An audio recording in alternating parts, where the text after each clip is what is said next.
जो वारकरी वा. आहे जसा सुखाने घरातून निघलेला आहे माऊलीच्या दर्शनासाठी वा. तसाच तो दर्शन घेऊन सुखानेच वापस जावा त्याच्या वा, वा. पुढे सुरक्षेची जबाबदारी आम्ही घेण्यासाठी वा. इथं तत्पर आहात सर. वा, धन्यवाद सर. म्हणजे बघा, चालू असलेल्या आषाढी पायी वारी सोहळ्यामध्ये आज माऊली मुक्काम लोणंद या ठिकाणी आहे आणि आज माऊलींचं स्नान प्रतिवर्षाप्रमाणे नीरा नदीमध्ये माऊलींचं स्नान झालेलं आहे आणि स्नान होत असताना वारकऱ्यांच्या काळजीपोटी काही जीवितहानी होऊ नये, नदीमध्ये कोणी वारकरी बुडू नये यासाठी मुद्दामून ही NDRF ची टीम या ठिकाणी आलेली होती.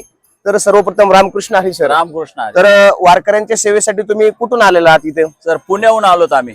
ठीक आहे, पुण्याहून आलेले आहात. प्रत्येक वर्षी येतात सर? प्रत्येक वर्षी येतो सर आम्ही. वा. वारीच्या टायमाला प्रत्येक वर्षी असतो, खास करून लोकांच्या सुरक्षिततेसाठी आणि लोक सेफ राहावा म्हणून याच्यासाठी आम्हाला इथं तैनात केलं जातं. म्हणजे वारकऱ्यांची किती काळजी आहे माऊलींना. तर माऊलींची सेवा करत असताना नेमकं तुमच्या भावना काय असतात?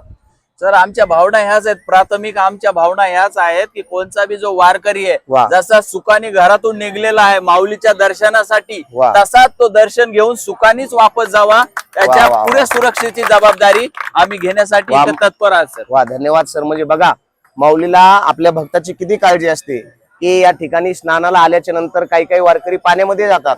पाण्यामध्ये गेल्याच्या नंतर काही जीवित हानी होऊ नये यासाठी माऊलीच्याच रूपामध्ये ही टीम सर्व काम करत असते. सर, तुमच्या पुढील कार्याला खूप खूप शुभेच्छा आहेत. तुमच्या हातून असं सत्कार्य घडत राहू एवढीच माऊली चरणी प्रार्थना. रामकृष्ण. रामकृष्ण हरी.